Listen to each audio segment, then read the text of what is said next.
What if I told you there's a new Lorwyn commander that allows you to cast your creatures for barely any mana, doubles up on all of their triggers, and can completely take over the game as early as turn 3 or turn 4? Ashling the Limitless. Ashling is one of the face commanders of the brand new Lorwyn precons. When I first saw her, I honestly thought, okay, this is just another really pushed 5-color elemental tribal commander. But I couldn't have been more wrong, because Ashling enables one of the most explosive storm creature decks that I've ever built. Let's take a look at her. For just 3 mana we get a 2/3 elemental body that will give all elemental spells in your hand the Evoke 4 mechanic, which means every elemental can now be cast for 4 generic mana instead of its normal mana cost. The downside being that it will sacrifice itself the moment it hits the battlefield. And at first glance, that ability sounds really awful, because why would we ever want our own creatures to instantly die? But since we're playing some of the biggest and the meanest elementals in the entire format, even if they die immediately, we will still get all of the value from their powerful enter the battlefield abilities. I mean, casting a Maelstrom Wanderer for just 4 mana and getting 2 8-mana cascade triggers doesn't sound all that bad, right? Ashling's second ability turns Evoke from a really cute mechanic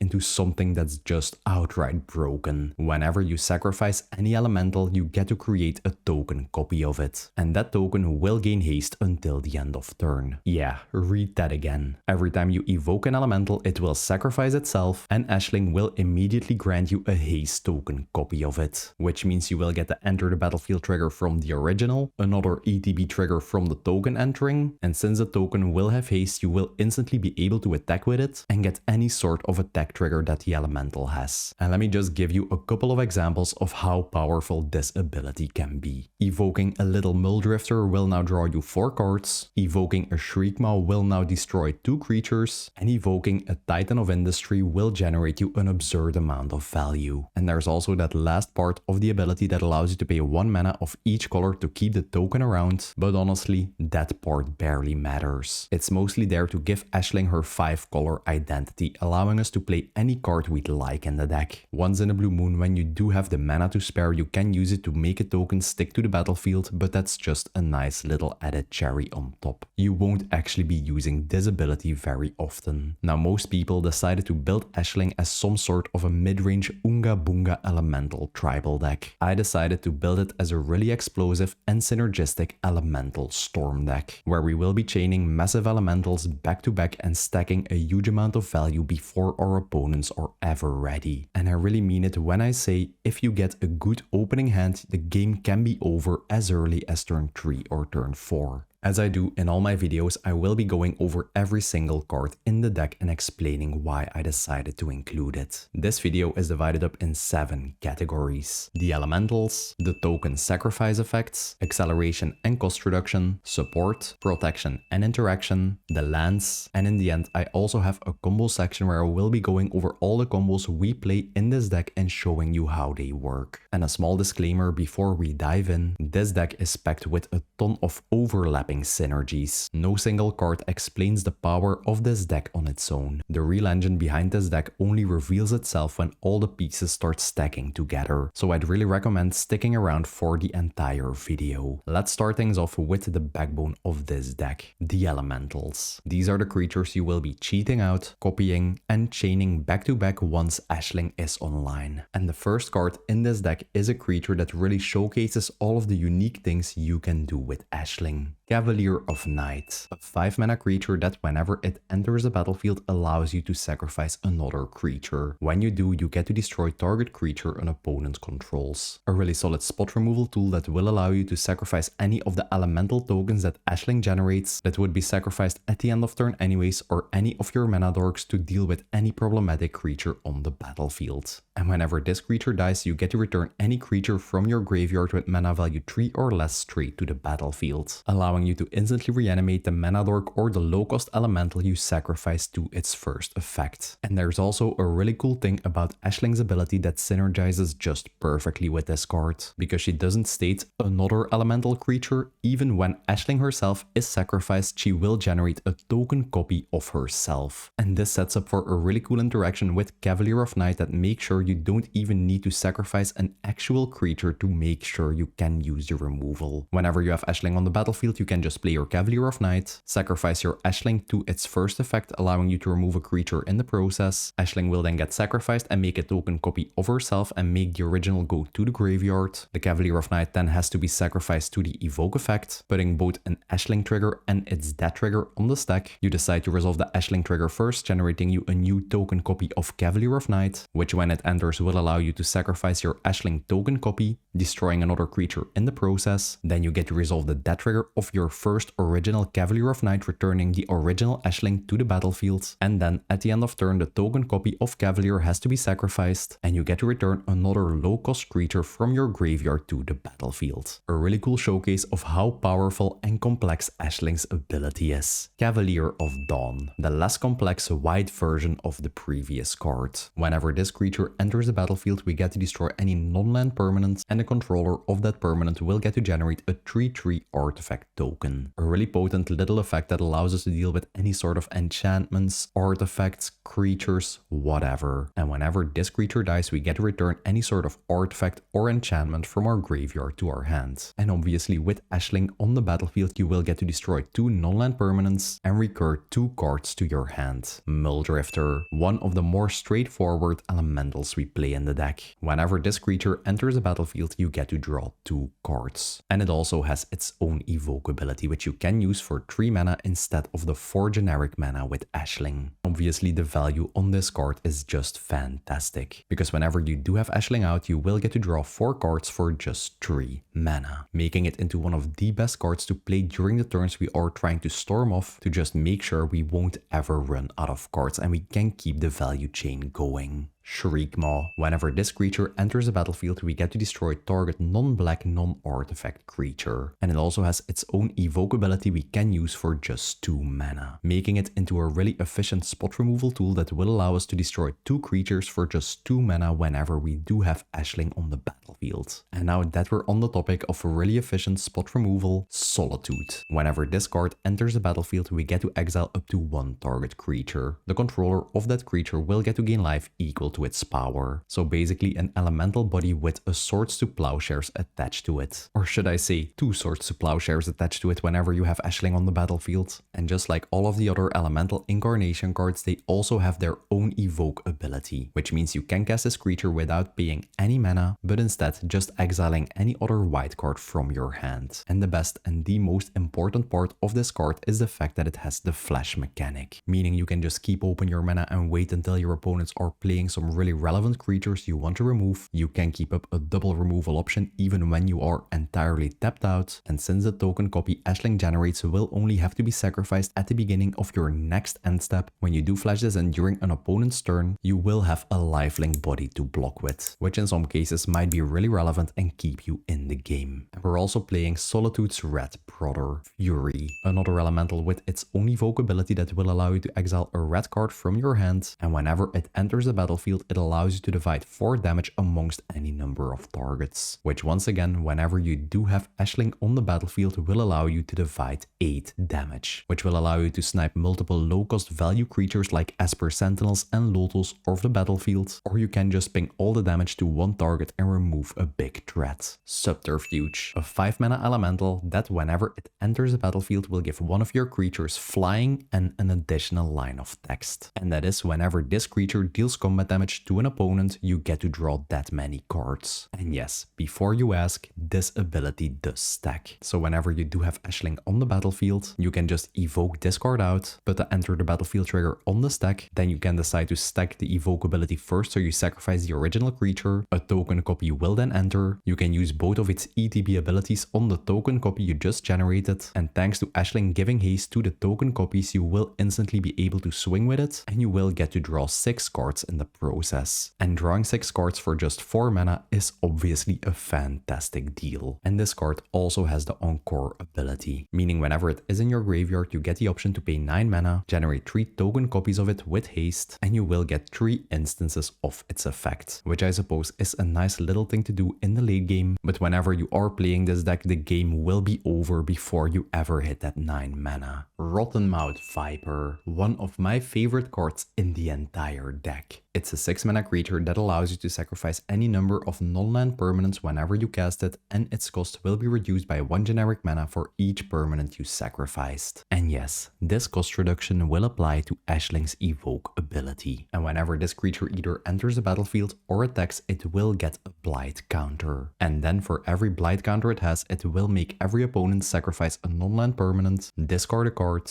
or they will lose 4 life, which has a crazy synergy with Ashling. You can just evoke this creature, it will then enter with a Blight counter giving you 1 trigger, it will then get sacrificed, the token copy also enters with a Blight counter giving you another trigger, and since the token copy does have haste, you can instantly attack with it, it will get another Blight counter, and it will then give you a total of 4 triggers, making all of your opponents either discard 4 cards, sacrifice 4 non-land permanents, or making all of your opponents lose a total of 16 life, or any combination of those things. An absolutely brutal card. Lamentation. Whenever it enters the battlefield, you get to destroy target creature and you get to gain 3 life. Basically a beefed up version of Shriekmaw. Evoke this out and you will get to remove 2 creatures and gain 6 life. And just like a subterfuge, this card has the Encore mechanic. So if the game does go on for a really long time, for 8 mana you can recast this from your graveyard and you will get 3 copies and get to remove 3 creatures. Shine Striker, a 6 mana elemental with the Vivid mechanic. Whenever it enters the battlefield you get to draw 1 card for each color amongst permanents you control, which in this type of 5 color deck will usually draw you like 3 to 4 cards per trigger. Just keep in mind, even though Ashling has all 5 color pips in her ability, Shine Striker will only counter red symbol in her mana cost and not any of her ability pips. But that being said, usually whenever you evoke this creature, it will draw you like 6 to 8 cards whenever you do have Ashling on the battlefield. Gravesifter. Whenever this elemental beast enters the battlefield, each player gets to pick 1 creature type and return all creatures in their graveyard of the chosen type to their hand. A perfect way to just recur all of the elementals you evoked earlier in the game that ended up in your graveyard to your hand, and it also sets up for some crazy value loops with Ashling. Because let's say you evoke this creature out, it will then trigger its ability returning all elementals, it then gets sacrificed, Ashling will make a token copy, and the ETB of the token copy can then return the original Gravesifter to your hand, allowing you to just keep going through this loop as many times as you want for as long as you have the mana available. And as you will see later in the combo section of this video, this card does enable a really solid combo line. And a really similar card is Green Warden of Murasa. Whenever it enters the battlefield, you get to return any card from your graveyard to your hand. The most important being that this card will actually return any sort of non-creature spell. So we can use it to get back any instants or sorceries, enchantments or artifacts. And whenever Green Warden of Murasa would die, we get the option to exile it instead. When we do, we get to return another card from our graveyard to our hand. Now obviously, since this is a really important combo piece in the deck, you never want to be exiling the original. But whenever a token copy made by Ashling has to be sacrificed at the end of turn, you can actually choose to exile that token, which will give you another trigger of its ability. Null Drifter, the Eldrazi variant of a Mulldrifter, and it's basically the same card. You can evoke it for 3 mana, whenever it enters you get to draw 2 cards, which will be doubled up by Ashling. And this card also has the Annihilator 1 mechanic, so whenever you evoke this out as early as turn 3, the token copy Ashling generates will instantly be able to swing, and you can make any of your opponents sacrifice one of their permanents, which is a nice little way to make sure that an opponent who is already mana screwed has to sacrifice an additional one of their lands, just locking them out of the game. Regal Force. Whenever this creature enters the battlefield, we get to draw 1 card for each green creature we control. Now I like to compare this card to a Shine Striker. Baseline, whenever you evoke this out with Ashling on the battlefield, it will draw you at least 2 cards, because it will count itself as a green creature. But as you will see later in this video, we are playing a ton of green mana dorks, which whenever you have a couple of those on the battlefield will make Regal Force draw you like 6 to 8 cards whenever you evoke it out. Shroud Stomper. And let's just take a little moment to zoom in on how weird the art for this card is. It's like some sort of a crunchy blanket that's stomping on people. What? Whenever this card enters the battlefield or it attacks, it will make each opponent lose 2 life, we get to gain 2 life, and we also get to draw a card. When you evoke this out, the original will trigger, the copy will trigger, and whenever you attack with the copy, you will get a 3rd trigger of its effect, making your opponents lose a total of 18 life, gaining 6 life in the process, and drawing you 3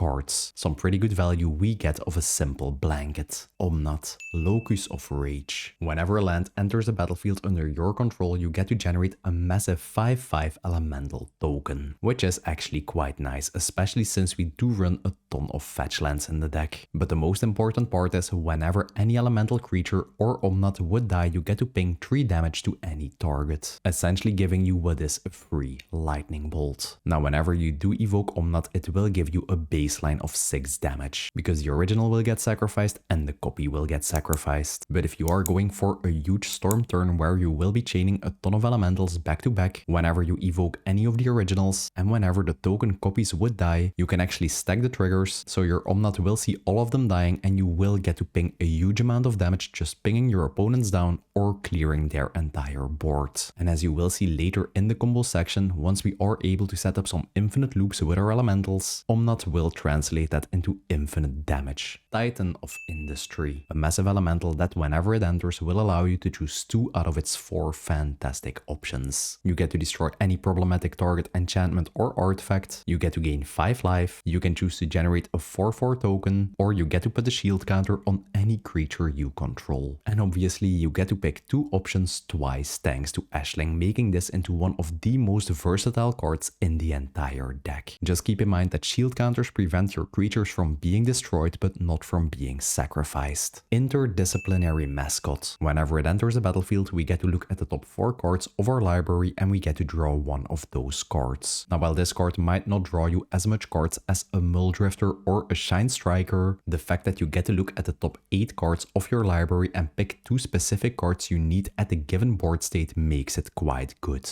And the main reason this card is included in the deck is the fact that it has the Convoke mechanic, meaning you can tap any creature you control, even the ones with Summoning Sickness, to help pay for its mana cost. Since we will never ever be swinging with our Ashling, you can use her to pay for the mana cost, making sure this card will never cost you more than 3 mana to evoke. And on the storm turns where you're chaining multiple elementals and creating a ton of creature tokens that you won't be swinging with, you can usually evoke this card out for like 1 or 0 mana. Maelstrom Wanderer, a massive 7/5 haste creature that whenever you cast it will allow you to cascade twice, meaning you get to flip the top cards of your library until you hit a non-land card with mana value 7 or less, and then you get to cast that card for absolutely free, and you get to do this process 2 times. And even whenever you evoke this card out with Ashling, you will still get the cascade trigger. Now in this deck, and thanks to all of our acceleration, we will always be able to resolve Ashling as early as turn 2, and if you then can follow up with a Maelstrom Wanderer on turn 3, depending on the results, the game can just instantly be over. Because let's say you hit a Rottenmouth Viper and a Shroud Stomper, you will get their ETB triggers, and thanks to Maelstrom Wanderer giving them haste, you will instantly be able to attack with them, get even more triggers, and since it's only turn 3, your opponents won't ever be able to deal with this. Just keep in mind, whenever you do decide to evoke this card, you sacrifice it and the copy enters the battlefield, you won't actually get to cascade of the copy entering, because the cascade ability only triggers when you cast it. But you'll still have a Maelstrom Wanderer copy on the battlefield giving everything haste. And the last card in this section is Sunderflock, a new card that we got in the Lorwyn set that is an auto inclusion in any sort of elemental deck. Whenever this creature enters, if we cast it, we get to return all non-elemental creatures to their owner's hands. And since we are an elemental deck, this is just a one-sided effect, just like an overloaded Cyclonic Rift. Now the ability to evoke this card out for 4 generic mana with Ashling on the battlefield is already a really great deal. But on top of that, the cost of the spell will be reduced by X generic mana, X being the greatest power amongst elementals you control. So with a 2 power Ashling on the battlefield, you will be able to evoke this card for just 2 mana, and if you do have any other 4 power elemental on the battlefield, you will be able to cast it for free, making it into an absolutely devastating 0 mana one-sided bounce effect, and also a free elemental you can cast on any of your storm turns. Next up, we have the token sacrifice effects. Since all of the token copies that Ashling generates will have to be sacrificed at the end of the turn anyways, instead of just losing them for free, this section is all about converting them into mana, damage, or any other form of value. This section is where this deck goes from a cute elemental deck to completely unfair. Burnt Offering and Sacrifice. Both cards are 1 mana instant speed spells that will allow you to sacrifice a creature and then add mana to your mana pool equal to that creature's casting cost. And the amount of utility that these cards bring to the table for this type of deck is absolutely insane. First up, if you evoke out a big elemental like a Maelstrom Wanderer with Ashling, you can sacrifice the token copy that had to be sacrificed anyways to any of these cards, and you will get to add 8 mana to your mana pool, which you can then use to evoke out even more elementals, which will enable you to go for these crazy elemental storm turns I have been talking about. Another nice thing you can do with these cards is use them to sacrifice your own Ashling, add 3 mana to your mana pool, and she will just create a token copy of herself, giving you a bunch of mana to start off your storm turn with, while you won't really lose your Ashling in the process. And let's say in response to you evoking out a big elemental, your opponents are trying to cast a spot removal spell targeted at Ashling to prevent you from getting a copy, you can in response just use any of these spells, sacrifice your Ashling, you will get a new token copy of her, and you will have protected her from the spot removal and get a bunch of mana in the process, just making sure that you can keep storming on like nothing ever happened. And a really similar card is Metamorphosis. It will give you mana equal to the cost of the sacrificed creature but +1, making it into a better spell on paper because you will net 1 mana in the process, but the downside being that this is a sorcery speed spell and you can't do any of the tricks I mentioned with the previous cards. Birthing Ritual, a 2 mana enchantment that at the beginning of your end step will allow you to sacrifice a creature. When you do, you get to look at the top 7 cards of your library, you get to pick 1 creature from amongst any of those cards with mana value equal to the sacrificed creature +1, and you get to put it straight onto the battlefield. And this is a really potent enchantment that will make sure none of our elemental tokens ever go to waste. Let's say you just evoked out a Shine Striker, drawing you a gazillion cards. At the end of turn, the token copy would be sacrificed anyways, but you can instead choose to sacrifice it to this card's effect, and you can then turn it into any 7 mana creature in this deck, like an Omnat, a Shroud Stomper, a Regal Force, whatever. You will then already get an immense amount of value, and then on a later turn, since it is the original copy of the elemental, you can sacrifice it to any of the effects in this section, and Ashling will then once again generate you a token copy of it. Pretty crazy value on just a 2 mana card.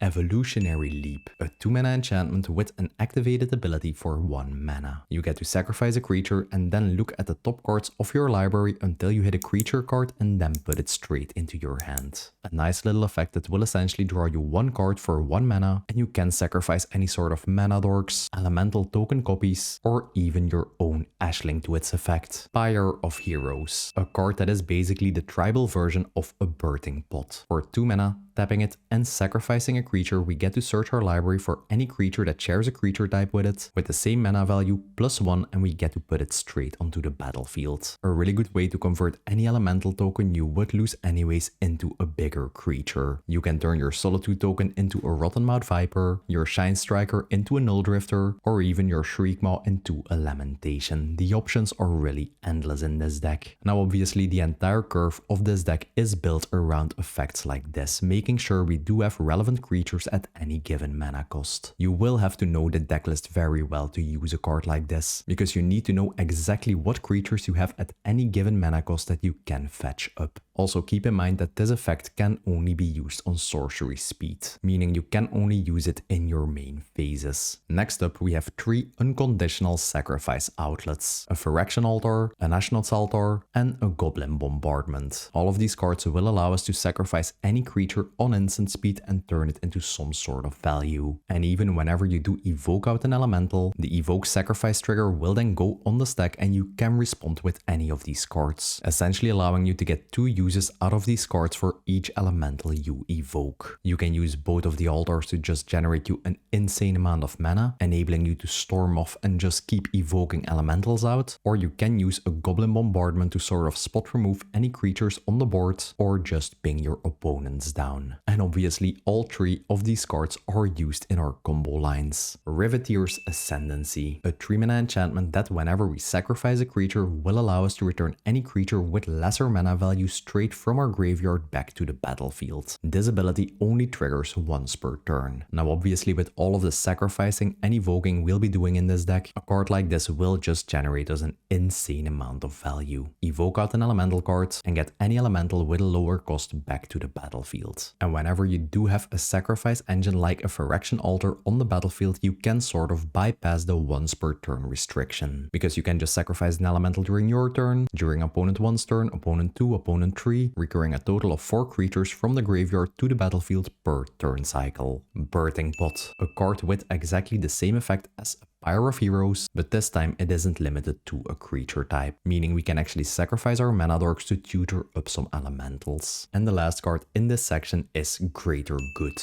a 4-mana enchantment that allows us to sacrifice creatures on instant speed unconditionally, and when we do we get to draw cards equal to the sacrifice creature's power and then discard 3 cards. If you do have this card on the battlefield and you evoke out a Titan of Industry, you will get its ETB effects. You can then sacrifice it to this card's effect, netting you a total of 4 cards in the process. The token will then enter, give you more ETB effects, and then you can sacrifice a token to get an additional 4 card advantage. One of the best draw engines in the entire deck. Next up we have the acceleration and the cost reduction. This is one of the most important sections in the entire deck. These cards will allow us to get Ashling out as early as turn 2 really consistently, and this section also contains some of the best cost reducers ever printed, making sure we can completely abuse Ashling's Evoke ability. First up, we're playing 9 1-mana cards that will allow us to cast Ashling as early as turn 2. And you want to mulligan really aggressively to get at least one of these cards in your opening hand. The first one being a Birds of Paradise, a classic 1-mana creature that will tap for any color and later in the game can be used to block any flying creature. We're also playing a Delighted Halfling, which will tap for 1 colorless mana or for 1 mana of any color, but we can only spend it on a legendary spell. When we do, that spell can't be countered. An excellent card that will make sure we always have the red mana available for Ashling, and that will also prevent her from being countered. An Arbor Elf will allow us to untap any forest we control, accelerating our mana by 1 point, and since we're playing a ton of fetch lands and shock lands in this deck, we will always have a land with the forest typing on the battlefield. Since we are playing this many fetch lands in the deck, a Deathrite Shaman is also an obvious inclusion. We can tap him to exile any of our used fetch lands from our graveyard or a land from an opponent's graveyard to add 1 mana, and his other 2 abilities are actually quite relevant against any sort of deck that wants to interact with their graveyard. You can start exiling specific instants and sorceries from a Spellslinger's graveyard, making sure they can't ever flashback them and making the entire table lose life in the process. And its last ability is just fantastic against any sort of reanimation deck, because you can just make the reanimation target disappear and you will gain a little bit of life in the process. We're also playing both an Ignoble and a Noble Hierarch. Both are 1-mana mana dorks that will tap for a mana, and they also have the Exalted ability, which in this deck is actually quite relevant when you combine them with Subterfuge, because normally when you evoke it and give it its own ability twice and it hits for 3 damage, you will get to draw 6 cards, but with even a single Exalted trigger, it will hit for 4 damage and you will get to draw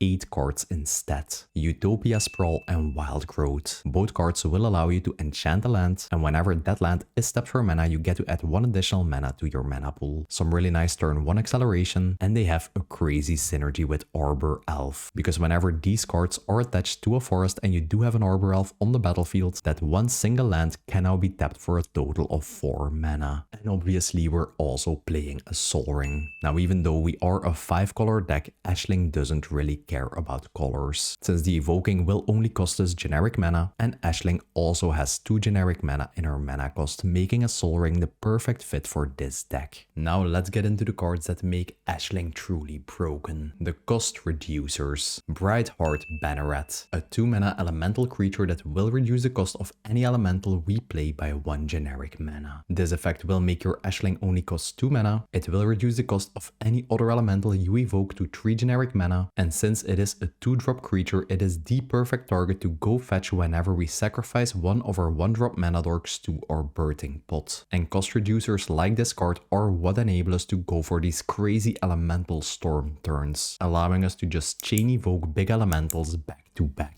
And now let's get into the best cost reducer in this entire deck. Heartless Summoning, a 2-mana enchantment that will passively give all creatures you control -1/-1, but it will reduce the cost of any creature spell you cast by 2 generic mana. And this is the only 2-mana card in existence that will give a cost reduction of 2. It will reduce the cost of your Ashling to 1 red mana, and you will be able to evoke out any elemental for just 2 generic mana, which is absolutely insane. Now obviously this type of effect will destroy all your 1 toughness creatures in the process. Things like your Arbor Elf, your Brightheart Banneret, your Birds of Paradise. But once you have this type of cost reduction effect on the battlefield, you won't be needing mana anymore anyways. And I know I mentioned we will always be casting Ashling on turn 2, but if you are able to get any of these cost reduction cards out on turn 2, the cost reduction will then also apply to Ashling, setting you up for an absolutely insane turn 3. Urza's Incubator, a 3-mana artifact that whenever it enters the battlefield will make you choose a creature type, and the casting cost of any creature of that type will be reduced by 2 generic mana. A really simple and really efficient card. Semblance Anvil, another 3-mana cost reducer that whenever it enters the battlefield will allow you to exile 1 card from your hand, and any spell you cast that shares a card type with the exiled card will have its mana cost reduced by 2 mana. Now when you compare this to an Urza's Incubator, this card will give you some sort of card disadvantage in the process, but it does have the upside that it will reduce the cost of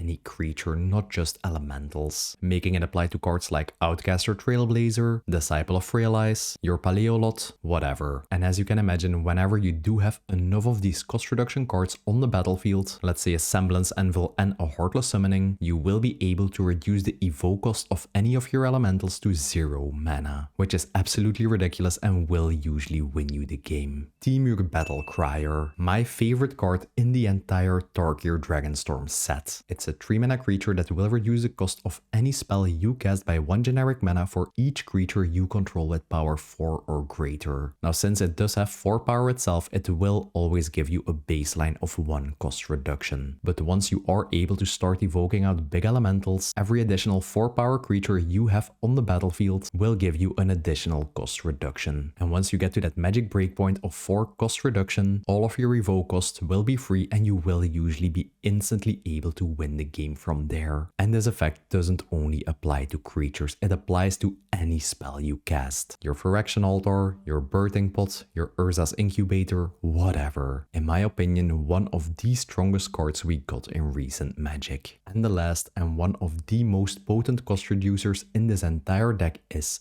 Animar, Soul of Elements. It's a 3-mana 1/1 creature with protection from both black and white. And since most removal spells are in either of those colors, your opponents will have a really hard time getting Animar off the board. Whenever you cast any creature spell, you get to put a +1/+1 counter onto Animar. And in turn, the cost of any creature spell you cast will be reduced by 1 generic mana for each counter Animar has on himself. Now, as you can imagine, in this type of deck where we will constantly be playing creatures, this ability is just insane. It's one of the cards I would prefer playing on turn 2 over Ashling, because once you then play Ashling on turn 3, Animar will instantly get a counter and you will get the cost reduction, setting up for some really crazy turns. And it's one of the easiest ways to get to that magic 4 cost reduction. Just keep in mind that Animar will only get a counter whenever you cast a creature, so whenever a creature token enters thanks to Ashling's ability, Animar won't actually get a counter. If you're enjoying these in-depth Commander deck tech videos and you want to support me and the channel, check out the YouTube membership program. All members will get early access to the deck lists of these videos, access to exclusive Discord chat rooms where I'm always sharing sneak peeks of what projects I'm currently working on, and of course that glorious Panzer helmet next to your name on YouTube. And a big thanks to all the current YouTube members. Thanks to you, I can keep pouring all of my passion and love for Magic into these weekly deck tech videos. And a huge shout out to Mishkin over in the Panzer MTG Discord server. He is by far one of the best deck builders that I know, and he's the person responsible of convincing me that Ashling isn't just an Unga Bunga tribal commander deck. He made me see the true potential of Ashling, and he has been a huge help in crafting and refining this deck. This final list wouldn't have been the same without him. So if you want to optimize your deck lists, talk about awesome commanders, or just hang out with some insanely smart Magic players, the Panzer Panzer MTG Discord is where all of the magic happens. The link is in the description below. Next up we have the support cards. While these cards might not look flashy on their own, they do make the deck a lot more consistent and they allow us to set up these crazy value turns. Enlightened Tutor, the first game changer we play in this deck. For 1 mana on instant speed, we get to search our library for any enchantment or artifact card and put it on top. Yeah, it's just a fantastic way to go tutor up the specific value card you need at a given board state. Your Heartless Summoning, your Urza's Incubator, your Birthing Ritual, whatever you need most. Flamekin Harbinger, a 1 mana elemental that whenever it enters a battlefield allows us to go search our deck for any sort of elemental cards and then put it on top. A really simple tutor to just go fetch up the elemental we need most, and whenever you are able to sacrifice this card by either evoking it or using any other sacrifice effect, whenever you do then have Ashling on the battlefield, you will get to tutor up 2 elementals, which, fun fact, is a really nice way to just stack the cards on top before you cast your Maelstrom Wanderer, and you will essentially guarantee what specific cards you want to hit off the cascade triggers. Phantasmal Image, a 2 mana creature that will enter the battlefield as a copy of any other creature on the battlefield. Now in your hand, this card won't have the elemental typing, so you won't be able to evoke it. But that being said, whenever you cast it for just 2 mana, you get to copy any elemental on the battlefield,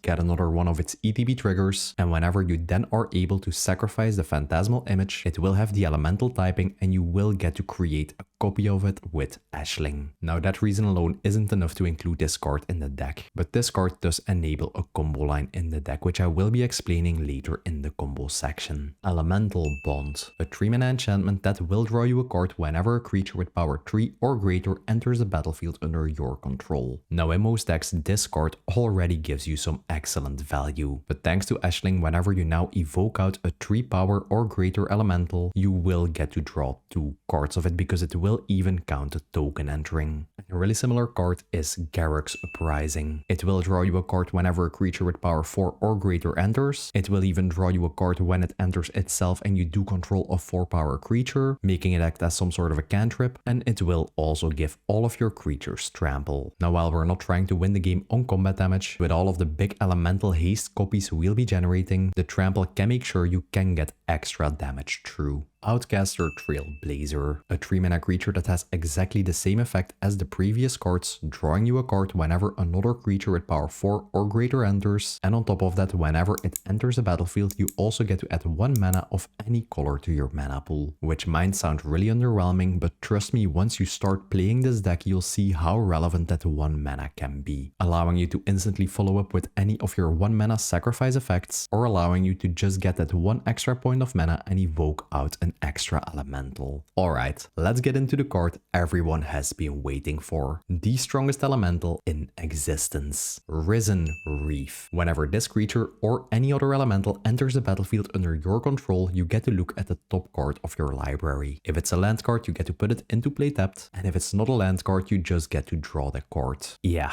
I don't even know what I should say about this card. Its effect is obviously just crazy. Even if you just play it for its regular cost, it will already sort of replace itself. But once you are able to follow up with additional elementals evoked by Ashling, you will get another 2 triggers per evoked elemental, which can get out of control really quickly. Let's say you have a Risen Reef and Ashling on the battlefield and you are able to evoke out 2 elemental creatures thanks to your cost reduction. Due to Ashling's token generation, you will then have 4 elementals entering the battlefield, and this simple card will then either draw you 4 cards, accelerate your mana by 4, or any mix of those options. And as you will see later, we do have a ton of ways to loop our elementals, and this creature will just draw your entire deck. And I'd also like to mention that this card has a crazy synergy with Omnat, because whenever a land enters the battlefield under your control, you will get to generate an elemental token, which will give you another Risen Reef trigger, and if you hit another land of that, you just get to keep repeating the process until you hit a non-land card. Endurance, the green version of Solitude and Fury, meaning we can evoke evoke it by exiling a green card from our hand, which usually won't be that big of a deal because we are mainly a green deck anyways. And whenever it enters, up to one target player puts any amount of cards from their graveyard back in their library. Now, like I just mentioned, whenever you do have a Risen Reef on the battlefield and you are able to loop your elementals and draw your entire deck, if you can't win the game from there, you can just cast your Endurance, put your entire graveyard back into your library, and you won't actually lose the game by milling yourself out. And it's also a really nice card to disrupt any sort of graveyard player. If an opponent is trying to reanimate their Elesh Norn, you can just flash in this card, put the Elesh Norn on the bottom of their library, and their reanimation spell won't have a target anymore. Champion of the Pot, a new elemental creature we got in the Lorwyn set, and it's probably one of the best win condition cards for any sort of elemental deck. Whenever you cast a spell, either by paying its usual mana cost or by evoking it, you have to behold an elemental and exile it. Now, while this might seem like a really big cost, the ability payoff we get for this sort of card disadvantage is absolutely immense, because whenever another elemental creature enters the battlefield under our control, Champion of the Pet will deal damage equal to that elemental's power to each opponent. And I probably don't have to mention how crazy this card synergizes with Ashling, because all of our elementals will enter the battlefield twice when evoked. And once you start casting multiple elementals in a single turn, this card will just straight up win you the game. And since this card costs 4 mana, it is a really good target to go fetch up whenever you do sacrifice your Ashling to your Birthing Pot or your Pyre of Heroes. And now that we're talking about really broken 4-drop creatures, Twin Flame Travelers. If a triggered ability of any other elemental creature we control would trigger, it triggers an additional time. And this card is basically a roaming throne for elementals. I don't think I have to explain how good this ability is, so let me just give you a couple of examples. You will get double the tokens and lightning bolt triggers out of Omnat, double up on any of your Risen Reef triggers, your single copy of Fury will now deal 8 damage, and your Shriekmaw will now baseline destroy 2 creatures. But the best card is the fact that this card will double up on Ashling's token generation. Whenever you have both this creature and Ashling on the battlefield, things get absolutely crazy. And let me just give you an example of how complex things can get. Let's say you both have an Ashling and a Twin Flame Travelers on the battlefield, and you do decide to evoke out a Rotten Mouth Viper. The Viper will then enter the battlefield and you will get 2 of its triggers. The first one will happen with 1 Blight counter, and the second one will happen with 2 Blight counters, giving you a total of 3 triggers on its discard life loss ability. Then you will have to sacrifice your Viper to the evoke mechanic, and you will get 2 Ashling triggers, creating you 2 new copies of your Rotten Mouth Viper. Both Vipers will trigger a total of 2 times, which once again will give you 3 triggers of its ability per Viper, giving you a total of 9 triggers. Since both tokens will have haste thanks to Ashling, you can then go to combat and swing with both of your tokens, and they will both get 2 additional triggers of their ability, but this time they will happen with 3 and 4 Blight counters respectively, making both of your Vipers giving you another 7 triggers of its ability. And when all of this has happened, you will end up with a total of 23 triggers, making each of your opponents either sacrifice 23 non-land permanents, making them discard 23 cards, or they will lose a massive 92 life in the process. I won't do the math for all of the cards in this deck, but you can just do the math for yourself with cards like Risen Reef, Champion of the Pet, Shroud Stomper, or any of the other value elementals. And since it is a 4 mana card, it is also the perfect target to go fetch up with your Birthing Pot or your Pyre by sacrificing Ashling. And a really similar card is Yagok the Desecrated.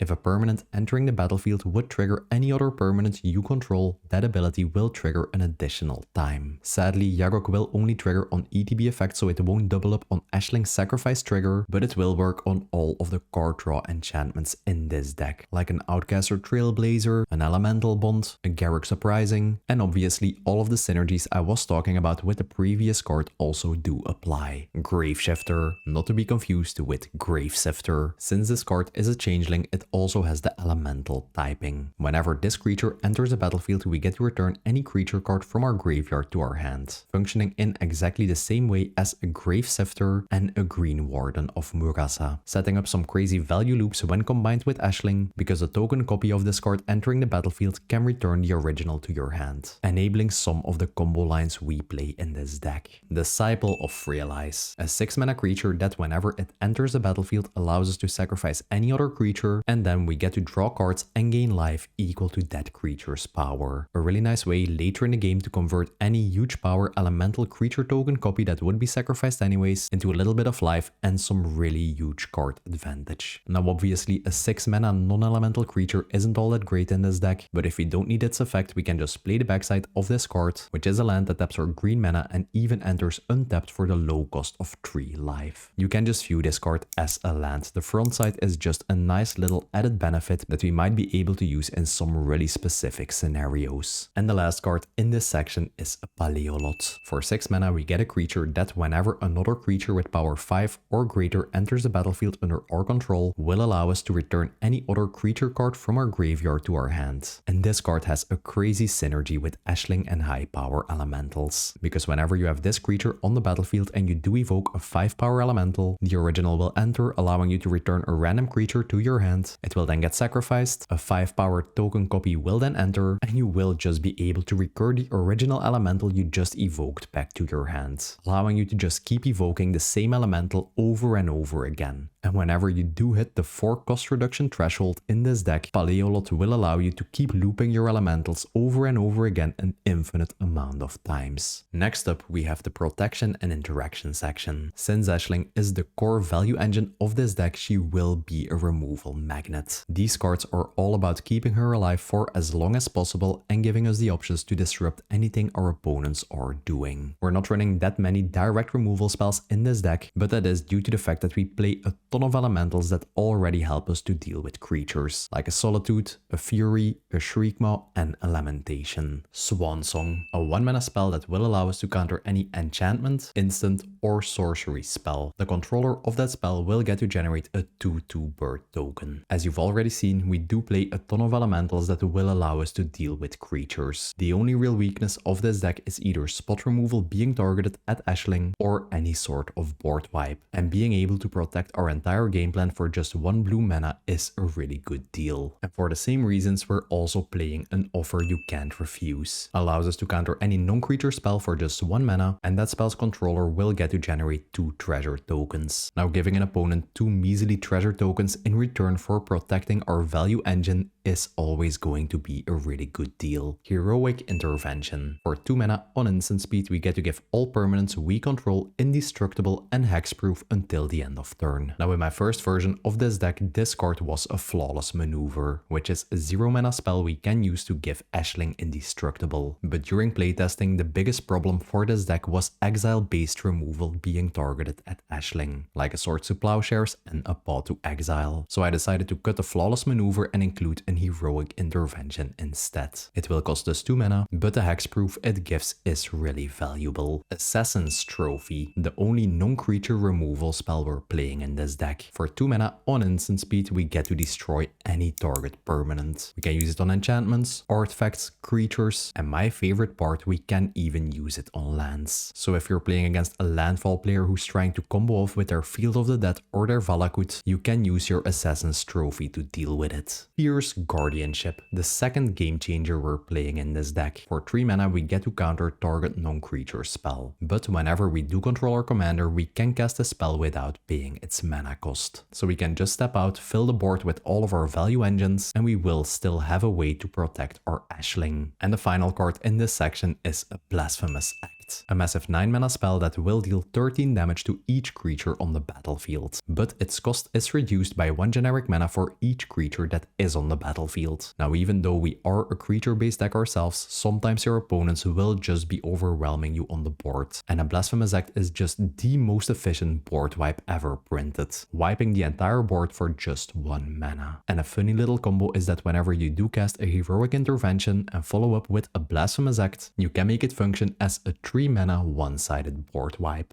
Next up, we have the lands. Since we are a 5-color deck that wants to be really fast, the mana base of this deck is quite expensive. We're also running a couple of utility lands, so I'll start by going over those. Ancient Tomb, the third and final game changer we're playing in this deck. It's a land that will tap for 2 colorless mana and it will deal 2 damage to you. Some really good acceleration that will allow us to get Ashling out as early as turn 2, and Ashling only cares about colorless mana to evoke elementals anyways. Boseiju Who Endures, a land that will just tap for a green mana, and whenever it is in your hand you can use its channel ability to destroy any sort of enchantment, artifact or non-basic land on the battlefield, but its controller will get to put a land with the basic land typing onto the battlefield. A really nice card that just functions as a basic forest early in the game, and later in the game it can help you deal with any problematic cards on the battlefield. And since channel is an activated ability, your opponents can't use any sort of counter magic to stop this effect from happening. And for the regular mana producing lands in this deck, we're playing 9 fetch lands, 8 shock lands, a Cavern of Souls, a City of Brass, a Command Tower, an Exotic Orchard, a Mana Confluence, Mysterized Village, a Starting Town, a Verge Land, a Yavimaya, and for basics we're playing 2 forests, 1 island, and 1 mountain. And last up, we have the combo section. Here I will be explaining all the combo lines in this deck and showing you visually how they work, but if you want to get a truly good understanding of all the combos and you want to go through them at your own pace, I'd highly recommend checking over the written primer over on Moxfield. For the first combo line, you will need 3 things. You will need either a Phyrexian or an Ashnod's Altar or a Goblin Bombardment on the battlefield, a Cavalier of Night on the battlefield, and a Phantasmal Image in your hand. You start this combo off by playing your Phantasmal Image as a copy of your Cavalier of Night, and you can just ignore the ETB trigger. Then you activate your Sacrifice Outlet, sacrificing your Phantasmal Image. Phantasmal Image will then die, and because it was a copy of Cavalier of Night, it will trigger its Leave the Battlefield effect, returning any creature with mana value 3 or less to the battlefield. You will then use that ability to target the Phantasmal Image that just went to your graveyard. It will then return to the battlefield, and you will make it enter as a copy of Cavalier of Night again. You can then just ignore the ETB trigger, and you can keep the loop going from there. With a Goblin Bombardment, you will instantly be able to win the game because you will deal an infinite amount of damage. An Ashnod's Altar will generate you infinite colorless mana, and a Phyrexian Altar will generate you infinite colored mana. And whenever you do have your Ashling on the battlefield, every time you sacrifice your Phantasmal Image, she will generate you a haste copy of your Cavalier of Night, giving you infinite removal and an infinite amount of haste lifelink tokens you can swing with. For the next combo, you will need Ashling on the battlefield, and then either a Graveshifter, a Gravesifter, or a Green Warden of Murasa in your hand. I will be showing you this combo with a Graveshifter. You start by casting Graveshifter for its evoke cost. It will enter the battlefield and you will get to return any creature card from your graveyard to your hand. Then Graveshifter will get sacrificed to the evoke ability. You will then get a trigger of Ashling, creating a copy of the Graveshifter, and you will then use the ETB effect to return the original Graveshifter to your hand. And this is some sort of a value loop you can just keep repeating over and over again for as long as you have the mana. Now by itself, this isn't an infinite combo, but once you do have a total of 4 cost reduction, you can keep looping this an infinite amount of times. This cost reduction can be reached by combining anything like a Heartless Summoning, Urza's Incubator, 4 counters on Animax, a Temur Battlecryer, and a ton of creatures. And once you are going through this loop, you will end up with an infinite amount of haste Graveshifter tokens. And every time you go through the loop, you will also be able to recur any elemental from your graveyard to your hand. And we do have a ton of elementals that just win the game on the spot whenever you are able to loop them. A Champion of the Path will deal infinite damage, a Risen Reef will allow you to draw your entire deck, a Rotten Mouth Viper will just drain down your opponents, an Omnath will give you an infinite amount of lightning bolts, a Titan of Industry will give you infinite life, but those things are only necessary whenever you can't win the game with your infinite haste Graveshifter tokens. And for the last combo in this deck, you will need 3 things. An Ashling on the battlefield, a Green Warden of Murasa in your hand, and either a Burnt Offering or a Sacrifice in your hand or graveyard. You start this combo off by evoking your Green Warden of Murasa. If the Sacrifice or the Burnt Offering was in your graveyard, you can then just return it to your hand with its ETB effect, or you can pick any other random card. Then you let the evoke trigger resolve, making the original Green Warden go to your graveyard.